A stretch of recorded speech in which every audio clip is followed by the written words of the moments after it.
آج جن ایشوز کے اوپر میں بات کرنے والا ہوں وہ ہے ڈبہ. ڈبہ آپ سمجھ نہیں رہے ہوں گے میں کیا کہنا چاہ رہا ہوں. پاکستان میں اس وقت بہت بڑی تعداد میں آئی ٹی سکیمز ہو رہے ہیں. کال سینٹرز اور سافٹ ویئر ہاؤسز کے نام کے نیچے جو کام ہو رہا ہے وہ 2 نمبر ہے, وہ فراڈ ہے. ایف آئی اے فیل, سیکیورٹی ادارے فیل. کیوں پاکستان میں ڈبہ اسکیم اتنی کامیاب ہوتی جا رہی ہے اور دیکھتے ہی دیکھتے بڑھتی جا رہی ہے اور کوئی اس کو روکنے والا نہیں ہے. اس کے علاوہ میں بات کروں گا ہمارے وزیر خزانہ کی. ہم کہتے ہیں کہ پاکستان میں اسمگلنگ کو روکنا ہے, اسمگلنگ کی روک تھام بہت ضروری ہے, خاص طور پہ اسمگلڈ گاڑیوں کی روک تھام کے لیے بڑی باتیں ہوتی ہیں. ہم جانتے ہیں کہ سال 2022-23 میں گاڑیوں کی قیمتیں ڈبل ہو گئیں. 20 لاکھ والی گاڑی 50 لاکھ پہ چلی گئی, 50 لاکھ والی گاڑی 1 کروڑ پہ چلی گئی. اور اس کے بعد اسمگلڈ گاڑیوں کا کاروبار گرم ہو گیا. ظاہری بات ہے لوگوں کو وہ گاڑیاں زیادہ سستی لگنے لگی.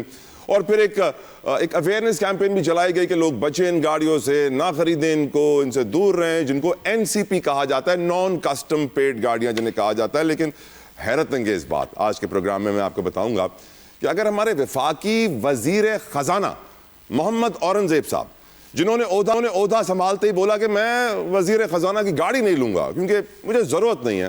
اب ظاہری بات ہے ضرورت ہوتی بھی کیسے, 3 کروڑ روپے ان کی ماہانہ تنخواہ تھی, ایوری منتھ 3 کروڑ روپے وہ کماتے تھے.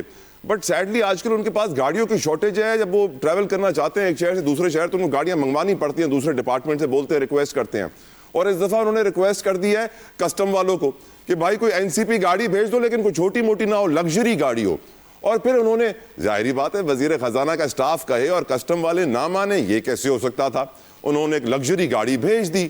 اب پھر مسئلہ یہ ہوا کہ اس لگژری گاڑی پہ جھنڈا نہیں تھا. رات 8:30 بجے ایک 20 گریڈ کی کسٹمز کی آفیسر خاتون کو کہا گیا کہ اس پہ جھنڈا لگا دیں. انہوں نے جھنڈا نہیں لگایا, ان کی نوکری چلی گئی, ان کو ٹرانسفر کر دیا گیا. 20 گریڈ کی آفیسر تھی, کوئی چھوٹی موٹی نہیں, اور وہ آفیسر کی بڑی ریپوٹیشن تھی, بڑی عزت تھی کسٹمز میں, ان کو سائڈ کر دیا گیا. خیر, اب یہی وزیر خزانہ ہیں جو اسمگلڈ گاڑی چلا رہے ہیں اور دوسری طرف آئی ایم ایف سے میٹنگ کر رہے ہیں. آئی ایم ایف والے کہہ رہے ہیں اسمگلنگ ختم کرو, وہ کہتے ہیں نہیں میں تو اپنی گاڑی چلاؤں گا. لگ کچھ ایسا رہا ہے, امیجز مل رہا ہے, آپٹکس یہ بتا رہے ہیں. ٹیکس شارٹ فال ہے 606 ارب روپے کا. آئی ایم ایف نے بہت انبلیویبل ٹارگٹ دیا تھا 7.95 ٹریلین کا, جس کے اندر سے 7.34 ٹریلین اچیو ہو گئے ہیں. 28% کی گروتھ ہے. But at the same time customs والے کہتے ہیں کہ اگر ہمارے آفیسرز کو اس طرح بے عزت کر کے نکالا جائے گا تو پھر کس طرح ہم اپنا کام صحیح کریں گے. اور یقیناً یہ بہت بڑا ایشو ہے, اس کے اوپر میں ڈسکشن کروں گا. میرے ساتھ 2 بڑے معزز مہمان موجود ہیں جن کو انتظار نہیں کروا سکتا میں, کیونکہ میری نظر میں ان کی نالج آپ تک پہنچنا ان ایشوز پہ بہت ضروری ہے. میں شکریہ ادا کرنا چاہوں گا شبر زیدی صاحب کا کہ انہوں نے اپنا قیمتی وقت ہمارے لیے نکالا, کسی تعارف کے محتاج نہیں ہیں. ساتھ ساتھ میں شکریہ ادا کرنا چاہوں گا عابد سلیری صاحب کا, executive director S D P I, کسی تعارف کے محتاج نہیں ہے. دونوں میرے معزز مہمان ملک کی معاشی پالیسی اور معیشت پر بڑی گہری نظر رکھتے ہیں, اور آف کورس سیاست سے تو ہر کوئی کنیکٹڈ ہے. شبر زیدی صاحب, I'd like to start with you sir. آپ کی نظر میں ہمارے فائنینس منسٹر کو این سی پی اسمگلڈ گاڑی استعمال کرنی چاہیے تھی. ایک ایسا شخص جس کی تنخواہ 3 کروڑ روپے ہو اور وہ آسٹیریٹی میجرز کے نام کے اوپر کہے کہ مجھے سرکاری گاڑی نہیں چاہیے, لیکن ایٹ دا سیم ٹائم وہ کسٹم والوں کو بولے کہ وہ مجھے پشاور جانا ہے کسٹم کلیکٹریٹ, تو آپ مجھے کوئی اچھی سی لگژوریس بڑی والی کو, رینج روور کو, مرسڈیز کو, بی ایم ڈبلیو کو, بڑی والی لینڈ کروزر ہو, وہ بھیجیں تاکہ میں پشاور جا سکوں. 3 کروڑ کی تنخواہ ہوتی تھی ان کی, اپنے لیے گاڑی افورڈ نہیں کر سکتے. اس سے بہتر تھا کہ وزیر خزانہ کی گاڑی لے لیتے, اسمگلڈ گاڑی سے تو بچ جاتے. شبر زیدی صاحب, your views on it sir. بسم اللہ الرحمن الرحیم. طلحہ, آپ نے بڑے سینسٹیو سبجیکٹ کو ہاتھ ڈالا ہے, اور میں اس چیز سے گزر کے آیا ہوں, اور اورنگزیب میرا دوست ہے اور میرے ساتھ اس نے کام کیا, ہم نے کام کیا ہے. یہ بات بالکل درست ہے کہ ان کی تنخواہ زیادہ تھی, ان کے پاس ذاتی گاڑیاں ہیں, مگر ان کو یہ حق حاصل ہے کہ وہ سرکاری گاڑی استعمال کر سکتے ہیں.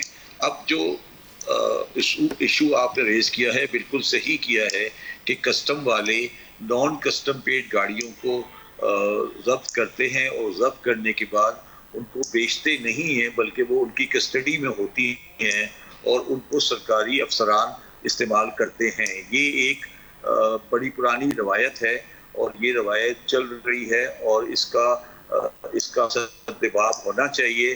کسی بھی افسر کو یہ گاڑی نہیں چلانی چاہیے کیونکہ وہ ایک بدنامی ہے.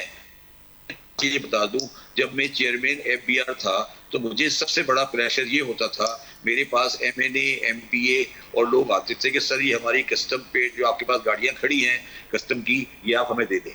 تو ہمیں ان کو سپرداری پہ دینی پڑتی تھی پریشر میں، اور یہ ایک پاکستان میں عذاب ہے. مگر مجھے ایک بات بتا دیں طلحہ صاحب، یہ آپ نے ایک بڑی مختلف بات کی، مجھے یہ بتا دیں کہ یہ گاڑی کوئی سوئی تو نہیں ہے نا؟ یہ نان کسٹم پیڈ گاڑی کسی بارڈر سے کراس کر کے کسی لانچ میں آئی کیسے؟ آپ لوگ بنیادی سوال کو نہیں ٹیکل کر رہے کہ یہ کوئی سوئی یا کوئی بیٹری تو نہیں ہے نا، یہ ایک لینڈ کروزر ہے. ایک لینڈ کروزر پاکستان میں نہیں بنی، وہ دبئی سے آئی ہے. دبئی سے آنے کے بعد یا کہیں پہ آنے کے بعد وہ پاکستان میں کس جگہ سے انٹر ہوئی ہے، وہ کہاں سے آئی ہے؟ کیا ہماری آنکھیں بند ہیں؟ کیا ہمارا دماغ ختم ہو چکا ہے کہ ہم یہ کھلی آنکھ سے دیکھ رہے ہیں کہ یہ گاڑی؟ اچھا، اس پہ میں آپ کو ایک اور بات بتا دوں.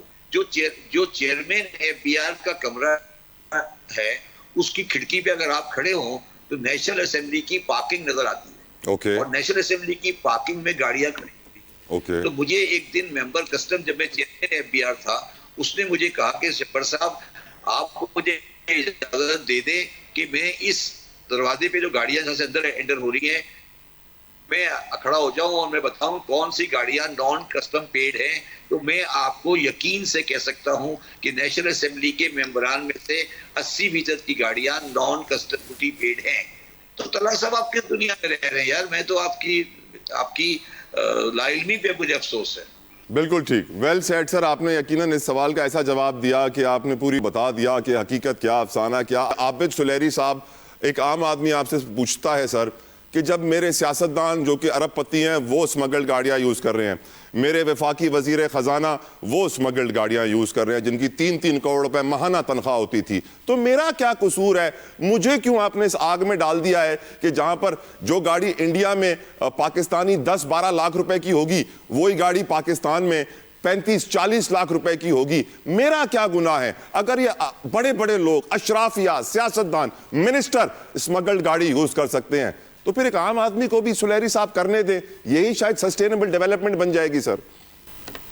جی بہت شکریہ طلحہ. پہلی چیز تو یہ ہے کہ چونکہ میرے پاس کوئی ایویڈنس نہیں وزیر خزانہ کی ایک نان کسٹم پیڈ گاڑی استعمال کرنے کا، تو اس کو سائڈ پہ رکھتے ہوئے میں یہ ضرور کہہ سکتا ہوں کہ اگر ہمیں جو ریفارمز جن کی IMF کے ساتھ ہم نے کمٹمنٹ کی ہے، جو ہم عوام کے ساتھ بار بار جن کی بات کرتے ہیں، جو اصلاحات ہم لے کے آنا چاہتے ہیں، وہ ہم سے شروع ہوں گی، ڈیسیژن میکر سے شروع ہوں گی. اور اگر ڈیسیژن میکرز اور جن کو آپ اشرافیہ بول رہے ہیں اگر وہ ان کا خیال نہیں رکھیں گے تو ظاہر ہے کہ پھر عوام کو اس پہ جو ہے پینلائز کرنا وہ بہت جسٹیفیکیشن اس کی نہیں ہے، یا وہ فیئر چیز نہیں ہے. لیکن پھر یہ سوال بھی آتا ہے کہ لائف از نیور فیئر. تو ہمیں معلوم ہے کہ زندگی جو ہے وہ فیئر نہیں ہے، اس میں بدقسمتی سے جو پانی کا بہاؤ ہے وہ نیچے کی طرف ہی ہوتا ہے، اور نیچے والوں پہ ہی نزلہ گرتا ہے. جن کی آپ بات کر رہے ہیں کہ وہ 10 لاکھ والی گاڑی اگر ان کو 40 لاکھ کی لینا پڑ رہی ہے تو بدقسمتی سے لائف از ناٹ فیئر، اور یہ اسی طریقے سے چل رہا ہے. لیکن آپ کا جو سوال آپ نے اٹھایا ہے میں اس سے پوری طرح سے متفق ہوں. جو شبر صاحب فرما رہے ہیں اس کو میں دوبارہ دہراتا ہوں کہ بھائی پاکستان میں نان کسٹم پیڈ گاڑی جو ہے یہ آ کہاں سے سکتی ہے، اور اگر یہ آتی ہے تو سب سے پہلے تو وہاں پہ جہاں سے جا رہی ہیں وہاں پہ اکاؤنٹیبلٹی ویسے عابد صاحب آپ کبھی مالم جبا گھومنے گئے ہیں سر؟ سوات گئے ہیں آپ کبھی؟ جی بالکل، وہاں پہ بڑی بڑی گاڑیاں جو ہیں، تو وہاں سوات انٹر ہوتے ہوئے آپ دیکھتے ہیں کہ لیفٹ اور رائٹ کتنے شو رومز ہیں، کیوں نہیں نظر آتے ہمارے طاقتور لوگوں کو سر وہ شو رومز؟ اور انہوں نے لکھا ہوتا ہے NCP1 NCP2 سر، وہ اسلام آباد کی جگہ لکھا ہوتا ہے اسلام زندہ باد، اور بالکل اسلام آباد جیسا ہی لکھا، وہاں پر بھی اسلام کو نہیں چھوڑتے. تو بس نہیں، آپ کو نظر آ رہی ہیں، مجھے نظر آ رہی ہیں، شبر صاحب کو نظر آ رہی ہیں، پاکستانی قوم کو نظر آ رہی ہیں. طاقتور لوگ کیوں اندھے ہو گئے سلیری صاحب؟ ظاہر ہے کہ اس میں کسی نہ کسی کے ویسٹڈ انٹرسٹ میں وہ شامل ہوتے ہیں، اور چونکہ ویسٹڈ انٹرسٹ جب شامل ہوتے ہیں تو پھر آپ کو اس کو ایک دم سے روکنا جو ہے وہ مشکل ہو جاتا ہے.